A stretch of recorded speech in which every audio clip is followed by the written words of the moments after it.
بسم الله الرحمن الرحيم وبه نستعين أما بعد رب اشرح لي صدري ويسر لي أمري واحلل عقدة من لساني يفقهوا قولي صدق الله العظيم اللهم صل وسلم وبارك على آل سيدنا محمد النبي الكامل وعلى آله كمال نهاية لكمالك عدد كماله صلى الله عليه وسلم. حضرات محترم معزز سامعین، آج دو سوال ہے اور بہت اہم ہے. بچوں کا سوال ہے. یہ سوال یہ ہے کہ مچھلی کے منہ میں زبان کیوں نہیں ہوتی؟ کیا یہی سوال ہے نا؟ مچھلی کے منہ میں زبان کیوں نہیں ہوتی؟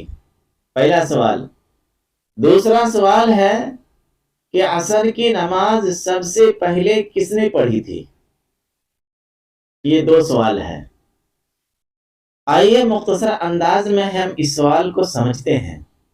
بچوں کا سوال ہے تاکہ ان کا دل نہ ٹوٹے، کیونکہ دل اگر کسی کا ٹوٹ گیا تو بہت مشکل ہوگا.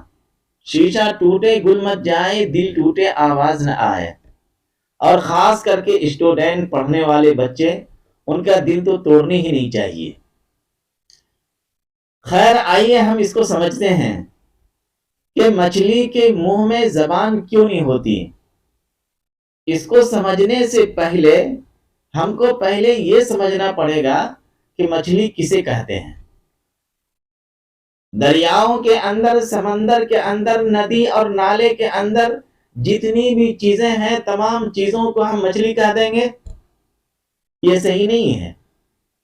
ہمارے اکابرین علماء کرام نے اس کے اوپر کتابیں لکھی ہے، اور خاص کر کے وہ کتابیں جن کا نام ہے کتاب الحیوان. اس کے اندر آپ کو پوری تفصیلات ملیں گے. ہم وہ پوری تفصیلات کے اندر جانا نہیں چاہتے ہیں. تفاسیر کی کتاب کو دیکھیں گے تو روح المعانی کے اندر بھی یہ سوال کا جواب آپ کو ملیں گے. مکاشفۃ القلوب ایک کتاب ہے، اس کتاب کے اندر بھی اس کا جواب آپ کو ملے گا. تفسیر ابن کثیر کے اندر بھی جواب ملیں گے آپ کو. تو خیر، مختصر انداز میں آپ سمجھ لیجئے.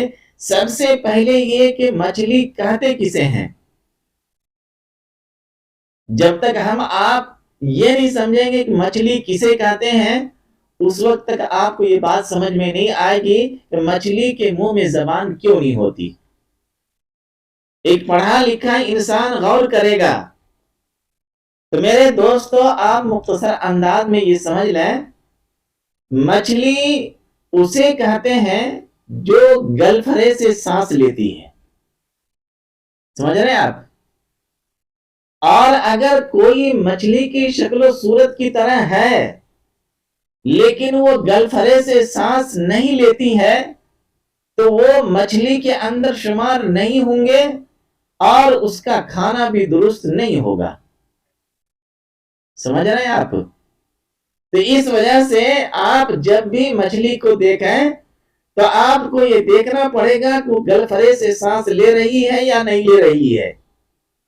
اگر وہ جانور مچھلی کی طرح ہے اور گلفرے سے سانس لے رہی ہے تو ہمارے اکابرین علماء کرام نے فرمایا کہ وہ مچھلی ہی ہے.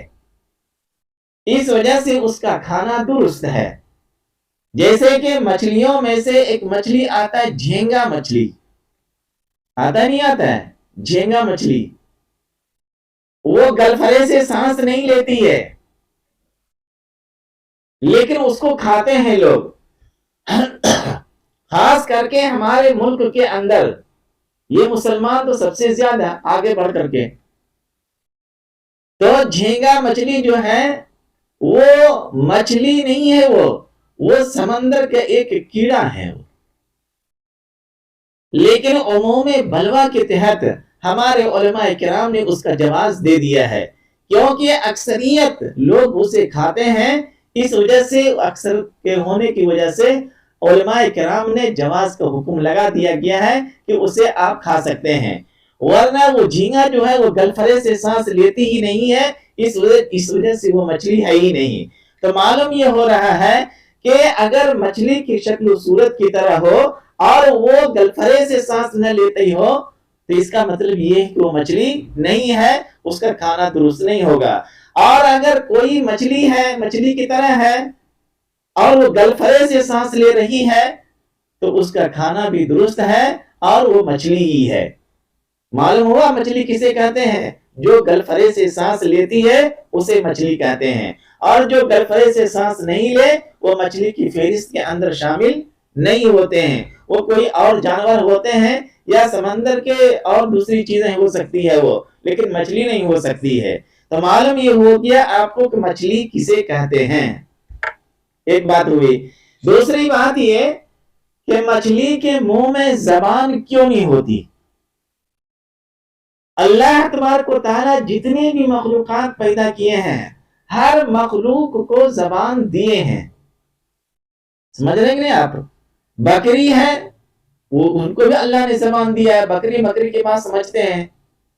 اسی طرح بعض علماء کرام نے فرمایا کہ ہم لوگ یہ سمجھتے ہیں کہ مچھلی کو زبان نہیں دی گئی ہے، تو مچھلی کو بھی زبان دی گئی ہے تبھی تو وہ آپس میں بات کرتے ہیں، سمجھ رہے ہیں نہیں آپ؟ اس وجہ سے ہمارے بعض علماء کرام نے فرمایا کہ مچھلی کو بھی زبان دی گئی ہے تاکہ مچھلی آپس میں بات کر سکے۔ جب زبان نہیں دیں گے تو وہ آپس میں بات کیسے کریں گے؟ ہاں یہ الگ بات ہے کہ ہم انسانوں کو بات سمجھ میں نہیں آتی، لیکن مکاشفۃ القلوب صفحہ 139 کے اندر صفحہ 139 کے اندر بیان کیا گیا ہے کہ مچھلی کو اللہ تبارک و تعالیٰ نے زبان دیا ہے، لیکن اس طرح نہیں جس طرح کے اور مخلوقات کو زبان دیے ہیں۔ بات سمجھ میں آ رہی ہے؟ جیسے کہ بکری کو زبان دیا، جیسے کہ بیل کو زبان دیا، جس طرح کی اونٹ کو زبان دیا،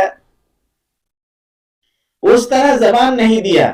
بکری آواز نکالتی ہے، انسان سنتے کہ نہیں سنتے ہیں؟ اونٹ آواز کرتی ہے، انسان سنتے کہ نہیں سنتے ہیں؟ سمجھ رہے ہیں نہیں؟ اسی طرح شیر آواز نکالتے تو انسان سنتا کہ نہیں سنتا ہے؟ لیکن کبھی سنا ہے کہ مچھلی آواز دے رہی ہے؟ سمجھ رہے کہ نہیں آپ؟ اللہ تبارک و تعالیٰ زبان اسے بھی دیے ہیں، لیکن اس طرح نہیں جس طرح کے اور جانوروں کو دیے ہیں، جس طرح کے اور مخلوقات کو زبان دیے ہیں۔ بات سمجھ میں آ رہی ہے؟ اس وجہ سے یہ کہنا کہ مطلق ان کو زبان ہی نہیں ہے تو زبان نہیں رہے گی تو وہ آپس میں بات کیسے کریں گے؟ مچھلی میں بھی نر ہوتے ہیں، مادہ ہوتے ہیں، ہاں ان کے بھی خاندان ہوتے ہیں، ان کے بھی رشتہ دار ہوتے ہیں، تو وہ لوگ آپس میں سب گونگے رہیں گے تو ایک جگہ بات کیسے کریں گے وہ؟ تو اللہ تبارک و تعالیٰ ان کو زبان دیے ہیں، وہ صرف آپس ہی میں بات کر لیتے ہیں۔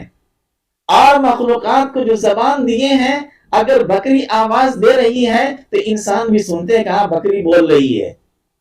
اسی طرح بیل کو بھی آواز دیے ہیں تو وہ آپس میں بات کرے زور سے تو انسان بھی سنتے ہیں۔ ہاں ہم نہیں سمجھ پاتے ہیں وہ الگ مسئلہ ہے۔ بات سمجھ میں آ رہی ہے؟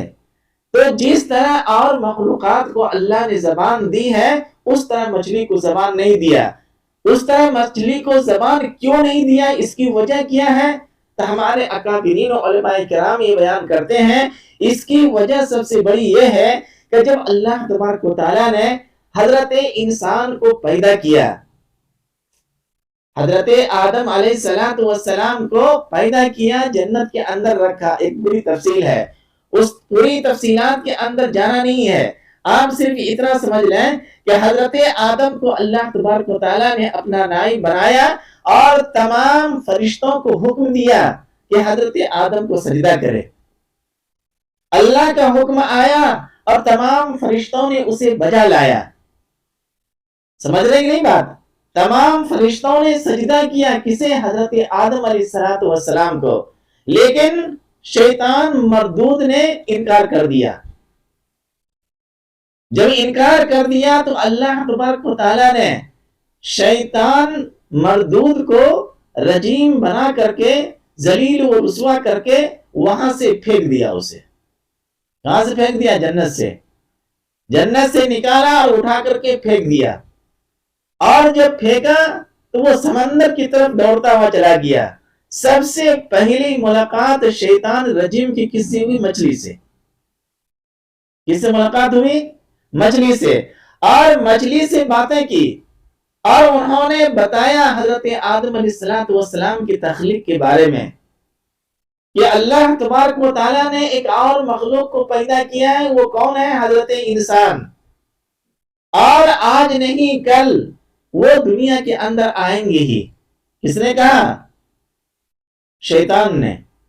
اور مچھلی سے گفتگو کر رہا ہے وہ، شیطان نے ساری قصہ سنا دیا حضرت آدم علیہ السلام کا، اور فرمایا کہ جب وہ لوگ دنیا کے اندر آئیں گے تو وہ سمندر کے مچھلیوں کا شکار کریں گے، اور اسے کوئی بھون کر کے کھائے گا، کوئی تل کر کے کھائے گا، یعنی پوری تفصیلات شیطان نے مچھلی کو بتا دیا۔ اور مچھلی وہاں پہ ڈر گئی، اور مچھلی وہاں سے نکلی تو اپنے پورے رشتہ دار کو، پورے خاندان کو ہوشیار کر دیا۔ سمندر کے اندر جتنے بھی مخلوقات تھے، تمام مخلوقات کو مچھلی نے خبر کر دی کہ اللہ تبارک و تعالیٰ نے حضرت آدم علیہ السلام کو پیدا کیا ہے، اگر وہ دنیا کے اندر آ گئے تو یہ حضرت انسان ہم لوگوں کا شکار کریں گے، اور کوئی تل کر کے کھائے گا اور کوئی بھون کر کے کھائے گا۔ یہ پوری تفصیلات آپ کو ملیں گے مکاشفۃ القلوب کے اندر، صفحہ 139 کے اندر۔ اور پوری تفصیلات آپ جاننا چاہتے ہیں تو آپ کتاب الحیوان دیکھیے، اور اس سے بھی اور زیادہ تفصیل میں جانا چاہتے ہیں تو روح المعانی کے اندر چلے جائیے آپ۔ ہاں، 30 جلدوں کے اندر ہے وہ کتاب، موٹی موٹی۔ لوگوں کو سننے سے فرصت نہیں ہے، وہ دیکھنے کا فرصت کہاں سے ملے گا؟ اس وجہ سے میرے دوستوں، اس طرح کے بچوں کا سوال تھا یہ، تو آپ سمجھ گئے ہوں گے کہ مچھلی کسے کہتے ہیں، اور اللہ تبارک و تعالیٰ نے مچھلی کو زبان کیوں نہیں دی؟ زبان دی ہے تاکہ وہ آپس میں بات کر سکے، لیکن اس طرح زبان نہیں دیا ہے جس طرح کے اور مخلوقات کو زبان دیے ہیں۔ اور نہ دینے کی وجہ یہی ہے کہ شیطان مردود نے حضرت آدم کے قصہ مچھلی کو سنایا، اور مچھلی نے پورے سمندر کے جانوروں کو بتا دیا کہ حضرت آدم علیہ السلام آنے والے ہیں، اور اس طرح وہ ہمارا شکار کریں گے، جس کی وجہ سے اللہ تبارک و تعالیٰ نے ان کی زبان کو سلب کر لیا۔ بات آ رہی سمجھ میں؟ سمجھ گئے آپ مچھلی کسے کہتے ہیں اور مچھلی کو زبان اللہ نے کیوں نہیں دی؟ یہ 2 مسئلے ہو گئے۔ تیسرا مسئلہ یہ ہے، بچوں کا سوال ہے یہ، آپ بھی فائدہ اٹھائیے، علم کے اندر اضافہ ہونی چاہیے۔ سوال اور جواب کرنے سے علم کے اندر اضافہ ہوتا ہے، سمجھ رہے کہ نہیں؟ علم کی کنجی سوال ہے، آپ سوال کرتے رہیے تاکہ علم کے اندر اضافہ ہو، جو جواب دے رہا ہے ان کو بھی اور جو جواب سن رہا ہے ان کو بھی فائدہ ہوگا نہیں ہوگا؟ تو دوسرا سوال یہ تھا کہ عصر کی نماز سب سے پہلے کس نے پڑھی؟ میرے دوستو، عصر کی نماز سب سے پہلے حضرت یونس علیہ السلام نے پڑھی۔ سمجھ رہے ہیں آپ کیوں پڑھی تھی؟ حضرت پوری تفصیلات ہے وہ، حضرت یونس علیہ السلام اللہ تبارک و تعالیٰ سے بتائے بغیر اپنے گاؤں سے نکل گئے کہ اللہ تبارک و تعالیٰ کا عذاب آنے والا ہے، اور وہاں نکلے، پھر سمندر کے اندر وہاں دریائے ملاحوں کے اس کے اندر بیٹھے، اور پوری تفصیلات ہے وہاں پہ۔ اور وہاں پہ جو نیچے گئے تو حضرت یونس علیہ السلام کو مچھلی نے نگل لیا تھا، اور 40 دن تک اسی مچھلی کے پیٹ کے اندر رہے، اور جو اللہ تبارک و تعالیٰ کے حکم سے، اللہ کی اجازت سے اس مچھلی نے اس کو نگلا، اپنے پیٹ کے اندر صحیح سلامت رکھا۔ سمجھ رہے ہیں آپ؟ کون؟ کس نے؟ مچھلی نے۔ اور پھر وہ مچھلی اللہ کے حکم سے حضرت یونس علیہ السلام کو سمندر کے کنارے کیا کیا؟ ڈال دیا۔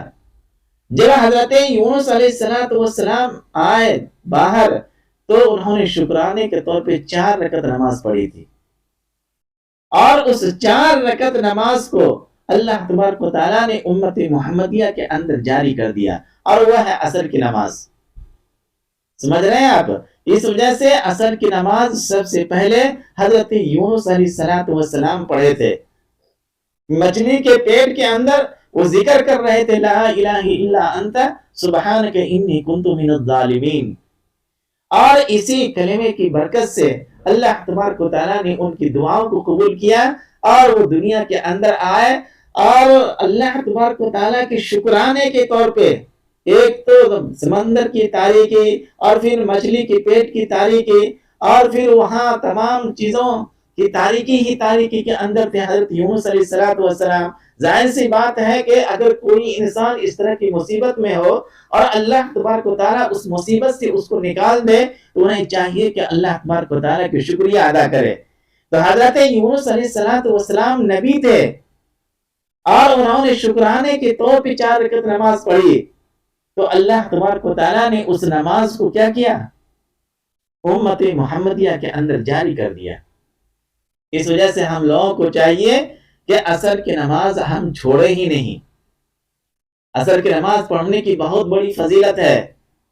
کوئی شخص منافقین سے بچنا چاہتا ہے کہ ہمارا دل منافق سے پاک ہو جائے، انہیں چاہیے کہ وہ عصر کی نماز پڑھے۔ عصر کی سنت جو پہلے ہے 4 رکعت، اس کی بھی فضیلت ہے۔ اس وجہ سے ہم لوگوں کو چاہیے کہ عصر کی نماز، ویسے تو 5 نماز کی پابندی کریں، خصوصاً عصر کی نماز۔ سمجھ رہے ہیں میری بات؟ اس وجہ سے نماز پڑھنی چاہیے، اور پھر عصر کی نماز کے بعد جو فرشتوں کو تبادلہ ہوتا ہے، جو فرشتے صبح آئے تھے فجر کے بعد وہ عصر تک رہتے ہیں، اور عصر کے بعد وہ فرشتے چلے جاتے ہیں، تو فرشتوں کو تبادلہ بھی ہوتا ہے۔ تو اللہ تبارک و تعالیٰ پوچھتے ہیں میرے بندوں کو کس حال میں پایا؟ تو فرشتے کہتے ہیں کہ اے اللہ، آپ کے بندے کوئی رکوع میں تھے، تو کوئی قیام میں تھے، کوئی نماز پڑھ رہے تھے، کوئی سجدے میں تھے، وہ دیکھ رہے تھے عصر کی نماز سب پڑھ رہے ہیں۔ اس وجہ سے ہم مسلمانوں کو چاہیے عصر کی نماز پابندی کے ساتھ پڑھیں گے نا انشاءاللہ۔ بس یہ 3 مسئلے تھے جو میں نے آپ کے سامنے رکھ دیا ہے۔